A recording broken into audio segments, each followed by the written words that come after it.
Hi, Bill Murray. Hello. So we're on take two because I screwed up the first one. Um, but welcome to our interview project. And why don't we start off by you giving me your whole theatrical background? Oh man, I'm so high right now. I Um, wish I were. the mm, uh, so anyway, take two. Basically, I fell in love with acting when I was a kid. I used to watch, movies on Saturday afternoon and late at night on the local UHF channels. I would see Cagney and Bogart and all those guys, and particularly musicals. Gene Kelly. I tried to run up the wall when Singing in the Rain came on.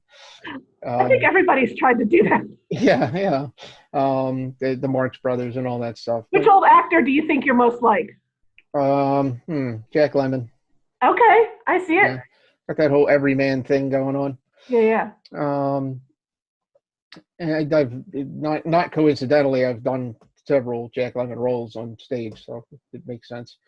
Um, but I knew when I was a kid, I knew that at some point in my life I was going to have to be on a stage. I was just born for it. Total ham. And I did stuff when I was a kid in school and then high school and stuff like that. And it kind of fell off while I was building a career. And then I was doing some church plays in Lansdale, and someone said, why don't you go, and they're doing Christmas Carol and you can do a British accent, and why don't you go give it a shot? And I'm like, well, nobody in their right mind's going to actually put me on a stage where like people are paying to see it. I mean, how dumb are these people? Apparently very dumb. You totally overestimated the whole theatrical community. Yeah. Oh boy, did I. Well, let me tell you a funny story about that. So the first show, right? So I was in the show with Barry Childress's daughter Erin was in the show. She was Belle, I was young Scrooge. And I really had no experience whatsoever. And I had kind of, embellished on my audition form. Really? That's a good word, right? Yeah, yeah. And I just assumed foolishly that you were supposed to show up for the first rehearsal off book. I had no idea. So I did. Good for you. Not so much, because everyone thought I was a real dick. You're that guy. Yeah, exactly. And they're like, where's your script? I'm like, I memorized it. So like, where are you going to write your notes? I said, what notes? I'll just remember that too. Did you tell him you were Mensa at that point too? No. Okay, good. No, I learned quickly that, no, this isn't how it works, and I can take my time. Right. But yeah, disabused very quickly the idea that you have to show up off book for the first rehearsal. Haven't done that since. Right. That wasn't a habit that was hard to break. No, that was easy. Now I show up off book for closing night, and we're all set. Oh, good. Well, good. So how did you find Colonial? Well, I was recovering from my 5th spinal fusion. This is number 6. And I'm really good at this whole spinal fusion thing now. Yeah, you've mastered it. I think you're good. Yeah. I think it became a hobby around the 3rd or 4th time. And so, I wanted to get back into theater, in some small way, because I honestly, I was afraid I couldn't do it anymore because I'd been off stage for 5 years. I wanted to ease my way back in a small part. And I knew Barry was doing Christmas Carol, and he and I have been friends for, 9 on 20 years now. And I figured, all right, I'll come down, I'll get myself a small part and, ease my way back into the theater community. And it worked out. I got Ghost of Christmas Present. It was, a fun part, but a small one, not too much strain. And then we had the misfortune of losing our lead. And I had filled in like that before for shows. And so Barry said, would you mind switching to Scrooge? And I'm like, oh, hey, man, take one for the team, whatever, best for the show. And I had a ball. I mean, it was great. It gave me my confidence back. That's for sure. And thanks to everyone that I was working with. This is also when I fell in love with Colonial as a group in general, because just based on everybody I was working with, it was just rally around the flag. You know what I mean? Everybody just, lifted me up. No, when I struggled, nobody, yelled at me or got, or blamed me for anything. And it was just an awesome experience. Same thing that's happening with Requiem now. The cast is rallying around the flag and Yeah. carrying me through again. Not only did you come in late, but now we're like, Yeah. It's going to be the very next show, whatever that is. And it's funny. It's like we just had our final dress rehearsal. Well, that was so sad. It's like, oh man. We didn't call that until like an hour and a half before we opened, or I think it was 4:30 when it was declared a national emergency, and we were just like, crap. Yeah, yeah. Yeah, but it is what it is. You can't. It is what it is. Another hopefully funny story to tell later. Well, that's the best thing about theater, man. Funny screw up stories are the best. That's true. It's all about what you can say at the bar. Yeah, exactly. So do you have any bucket list shows or roles that you want to? Well, yes. I have one that I'm never going to do because I'm no longer physically capable of doing it.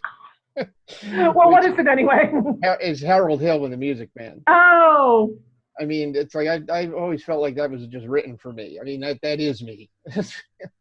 And I can still do the songs, but dancing is pretty much out of the question these days. Well, yeah, but does he really need to dance? Can he just sort of walk through it like Harrison and have everyone dance around him? I imagine a choreographer could work that out for me. Right. But if when we ever do quickies again, I'm thinking of using Trouble as my piece for that, just so that I can do it.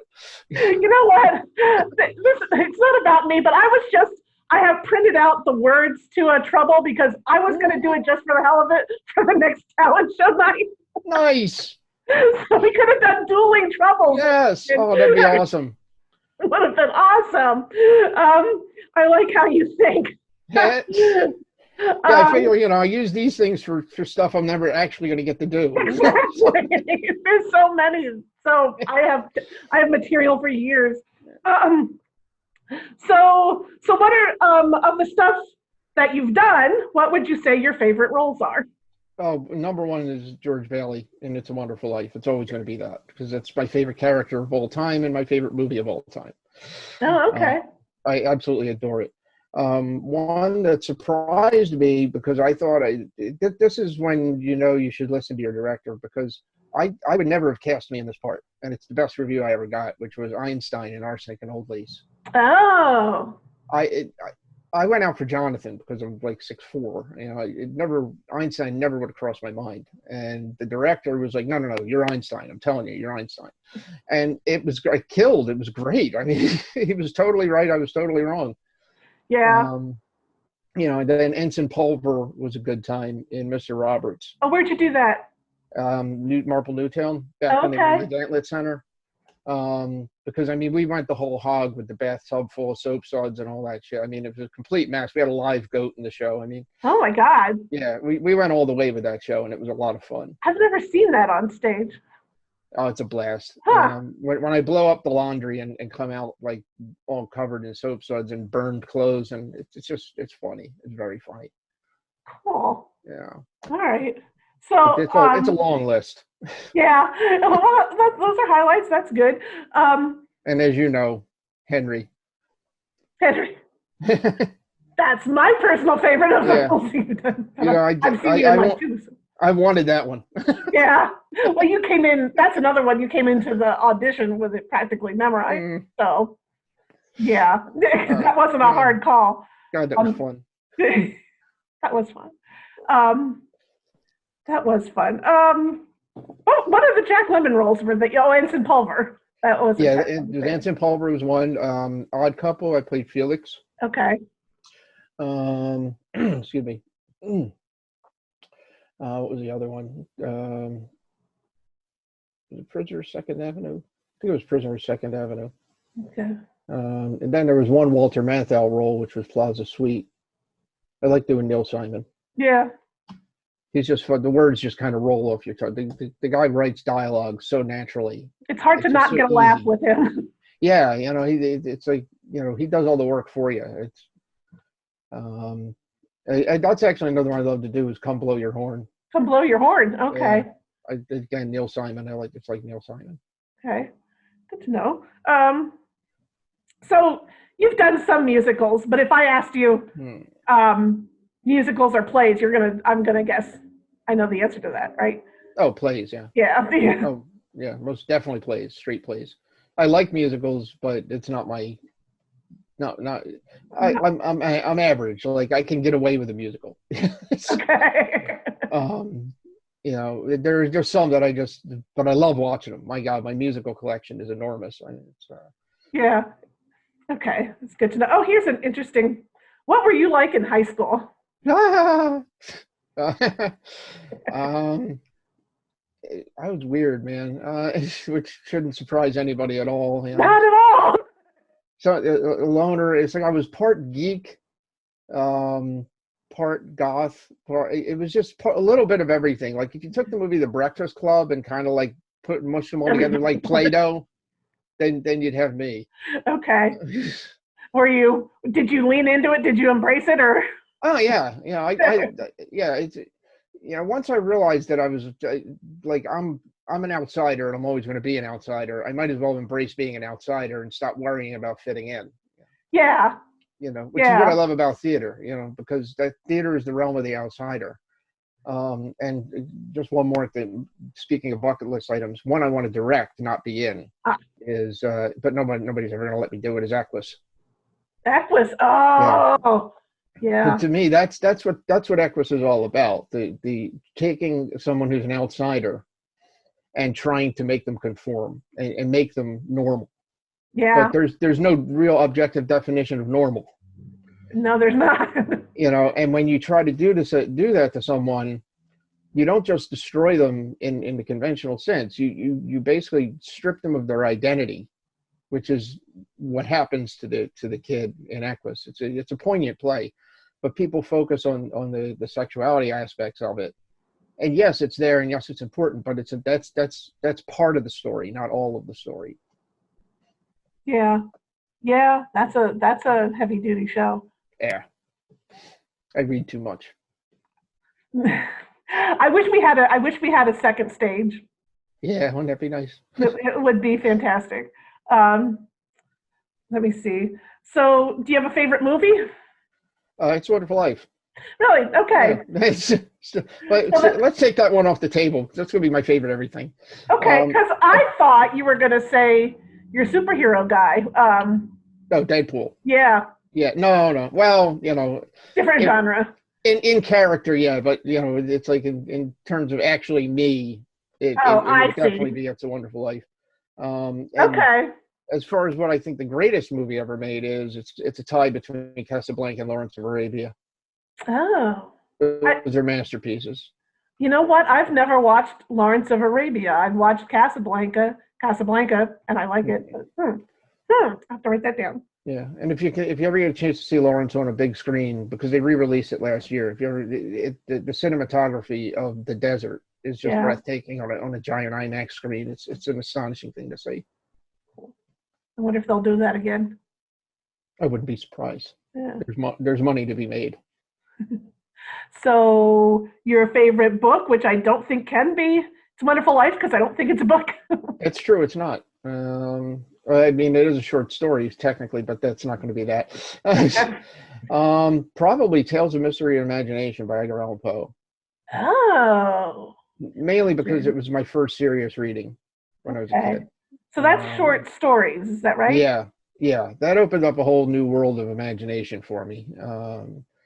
You know, since then, I've, you know, thousands of books since then, but that one there was the one that lit my light bulb and said, "Hey, this is amazing." Does that have all his short stories in it, like Mask of the Red Death, which I think about a lot? It does. Yeah, I know, we're living it. It does have that one. It's good. The Tales of, I think there were about 6 or 8 in the original edition, and now you can buy collected editions that have, you know, I at this point I have literally everything Poe ever wrote, including his newspaper articles. Because wow. One of my favorite essays he wrote, and this just reminds me of my childhood. He wrote an essay called "Morning on the Wissahiccon," from when he would go sit on Wissahiccon Creek, because he lived here. Oh, I did. Um, Okay. I yeah, guess I knew that, but I forgot. he's got a house at Spring Garden Street in Philadelphia. Is the Edgar Allan Poe house. Oh, And he wrote an essay for a local newspaper called Morning on the Wissahiccon, and just describing what it's like to sit on the Wissahickon Creek in the morning in nature and just experience it.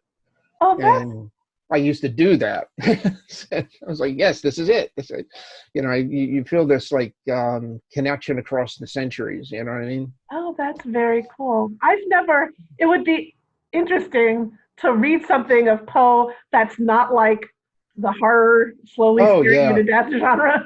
yeah. That was about that was a that's his most well-known output is the horror stuff. But he wrote a lot of comedy. He was a literary reviewer for several newspapers. He wrote Wrote comedy. many. Oh God, yes. There's some very funny stuff. Huh. Yeah, the one called "Loss of Breath," where this guy gets into an argument with his wife and loses his breath in the literal sense of the word. His breath leaves, and he can't find it anywhere, Oh, and he's that's mistaken for a funny. corpse, and they take him to do an autopsy. It's hilarious. Yeah, Oh, huh. Poe wrote a lot of comedy. So he was our like the predecessor to like Twilight Zone and stuff. Mm-hmm. Yeah, he was possibly the most influential American writer of the 1800s. So better than Mark Twain? Depends on what you're looking for. I mean, I think Mark Twain was probably deeper intellectually. Really? Okay. Poe was much more imaginative. Okay. Yeah, there's a lot more going on in Twain than people give him credit for. Well, yeah.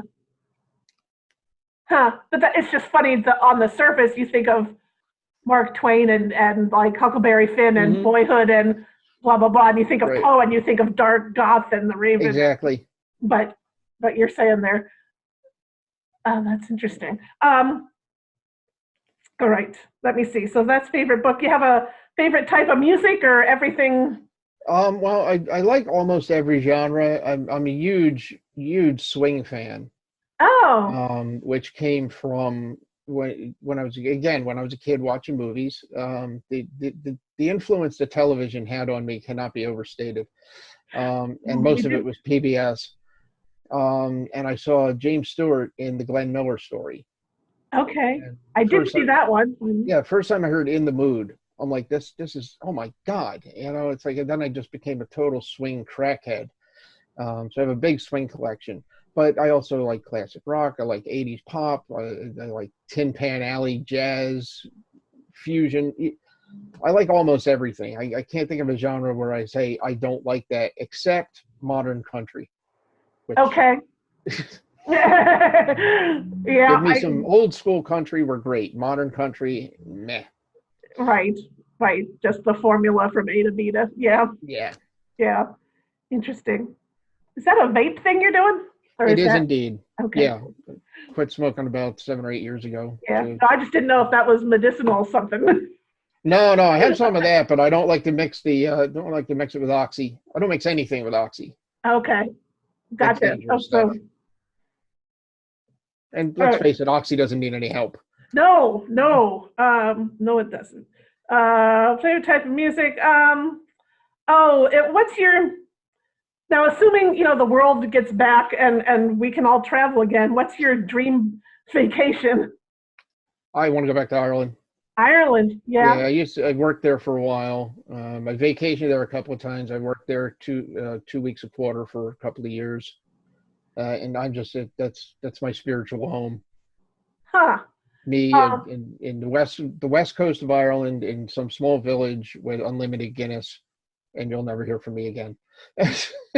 huh. I know. I remember us having a conversation once about our favorite season, and you said Ireland was like the Mhm. one place where it was fall all year All round. the time. That's exactly That's right. Fall that's all the nice. time. Yeah. God bless temperate zones. Yes. Amen. I'm with you there. So, so here's what do you think? What are you known for? Oh, well, I say theatrically, my nickname before all the operations, my nickname at Playcrafters was Mr. Accents and Accidents. because Accidents and accents. yeah, because I can do a lot of different voices, um, and which I thought everybody could do that. That was the other big surprise for me in theater was I showed up and I'm doing a British accent and people are like, wow, you can do a British accent. I'm like, what, can't everybody? You guys already knew. And I used to do a lot of physical comedy, like pratfalls, falling downstairs, things like that. And again, those days are over. Well, Um, you can teach the youngins. yeah, so I know how to stage fight and stage fall. I can't really do it anymore. All right. I think that fall in the Sting was probably going to be my last one. Yeah, and that was carefully Yeah, that was very well planned. So by you. So okay.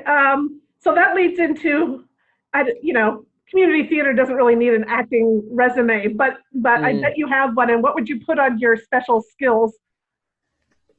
You know, they say just anything that you can do that would make you more hireable or whatever. A lot of people put juggling or hmm.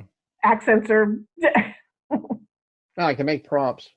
Oh, there you go. I sculpt, sculpting, modeling, things like that. I'm not sure how much of this room is visible through the camera, but you can see my workbench behind me, Yeah. where I build stuff. And these walls up above that are shelves lined with all my models and all that stuff that I build. So Okay. I'm crafty with my hands. Yeah. Yeah. And you're good with, you have a lot of collectible proppy stuff. Yeah. Um, Yeah, I save everything. I'm packed right when it comes to that stuff.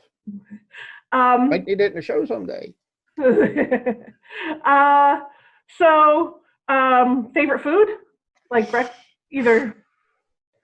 Oh, breakfast. I mean, I'm a traditional bacon and egger. Like But you're going out for your birthday, either that or like your favorite comfort food. I always just want a big, thick, juicy steak Okay, every time. that's easy. No seasoning, just and these days medium. When I was younger, it was rare, but then you get older and your digestive system says, no, no, no, medium, my boy, medium. Well, And it's I good. say, yes, sir. Yeah, it's good you're listening. It's good you're paying attention. Um, so here we are in the midst of this social distancing phenomenon. Did you do any weird stockpiling or are you doing anything different? No, because I've been working from home for the past 5 years. Yeah. So this is really no change for me. I mean, it's, people are like, have you traveled outside? I'm like, I haven't traveled outside my room for the past 3 months. What are you talking about?